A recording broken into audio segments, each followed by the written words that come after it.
आज हामी क्लास 10 को ट्रिगोनोमेट्री को केही क्वेशनहरु गर्न गइरहेछौं so you can see here in question number 9 prove the following number A मा छ root under 1 minus sin 2 theta divided by 1 plus sin 2 theta is equal to cos 2 theta divided by 1 plus sin 2 theta हामीले यो prove गर्नुपर्ने so first of all we have to take LHS so here we have to take LHS left hand side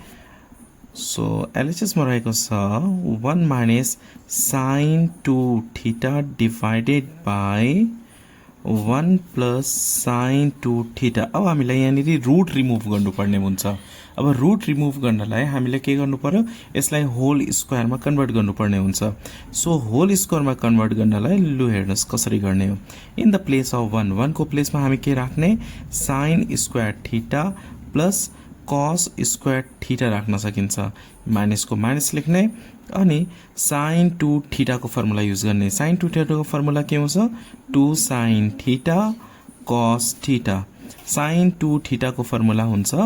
2 sin theta cos theta similarly denominator मा पनि हामीले same गर्नुपर्ने हुन्छ 1 को place मा के गर्ने के राख्ने formula sin square theta plus cos square theta sin square theta plus cos square theta भनेको 1 सो त्यही भएर 1 को प्लेस मा हामी के राख्छौं sin square theta plus cos square theta किन यस्तो राखेको होल स्क्वायर मा कन्भर्ट गर्नलाई प्लस को प्लस राख्ने sin 2 थीटा को फर्मुला युज गर्ने 2 sin theta cos theta okay now यसलाई हामी a square minus 2ab plus b square को फर्ममा लेख्छौं so we can write here root under sin we can write here cos किनभने हामीले cos 2 थीटा प्रूफ गर्नुपर्ने cos 2 theta भनेको cos minus sin हुन्छ त्यही भएर यसलाई हामी के गर्छौं cos थीटा यसलाई cos theta cos square theta minus 2 cos theta sin theta plus sin square theta divided by denominator मा पनि हामी सेम गरौं cos square theta plus 2 cos theta sin theta plus sin square theta अब sin सुरुमा किन नराख्ने भनेपछि हामीले के गर्ने यसलाई हामी cos square theta minus sin square theta नै के हुन्छ cos 2 थीटा हुन्छ हामीलाई cos 2 थीटा चाहिएको छ त्यही भएर नेगेटिभ को प्रब्लम हुन्छ त्यही भएर हामीले cos सुरुमा राख्ने र sin पछाडी राख्ने अब यहाँ हेर्नुस् हामीले रूट अंडर अब यो के को फर्मुला हो a square minus 2ab plus b square के को फर्मुला हो यो cos theta minus sin theta whole square को फर्मुला छ डिवाइडेड बाइ अब a square plus 2ab plus b square यो के को फर्मुला हो cos theta plus sin theta whole square को formula a square plus 2ab plus b square a plus b whole square a को place मा cos theta छ अब यहाँ हेर्नुस् यहाँ पनि स्क्वायर छ यहाँ पनि स्क्वायर छ भने हामी के राख्ने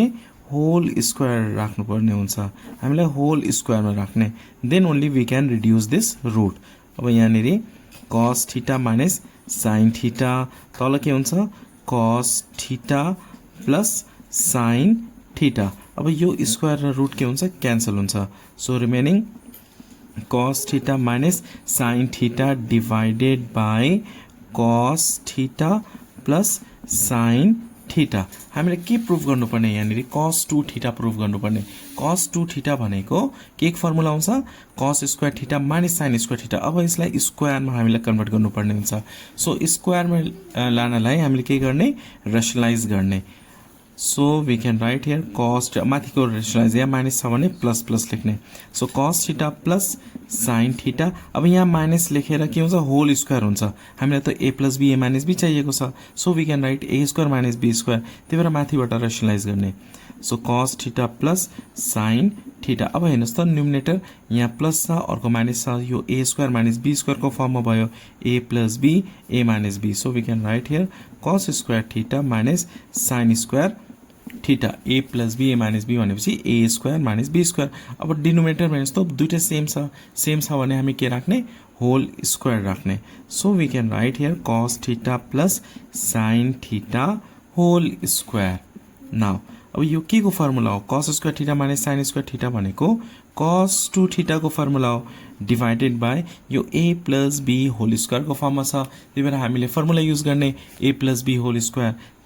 so we can write here cos square theta plus यो a स्क्वायर भयो a को प्लेसमा cos थीटा b को प्लेसमा के छ sin theta so a square plus 2ab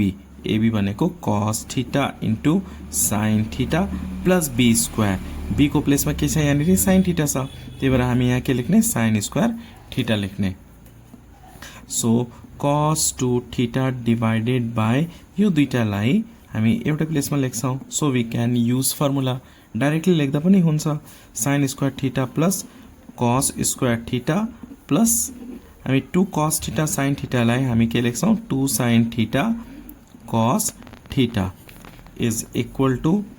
cos 2 theta divided by sin square theta plus cos square theta के हुन्छ 1 so we can write here 1 plus 2 sin theta cos theta यो के को formula हो sin 2 theta को formula हो so we can write here sin 2 theta हामीले के प्रुफ गर्नुपर्ने थियो you can see here once cos 2 theta divided by 1 plus sin 2 theta so cos theta divided by 1 plus sin 2 theta and at last we have to write down RHS proved. Hope you understand this question number 9A. Video राम्रो लाग्यो भने please like गर्नु होला new हुनुहुन्छ भने please subscribe and please share with your friends. Thanks for watching till last. Keep supporting and keep sharing.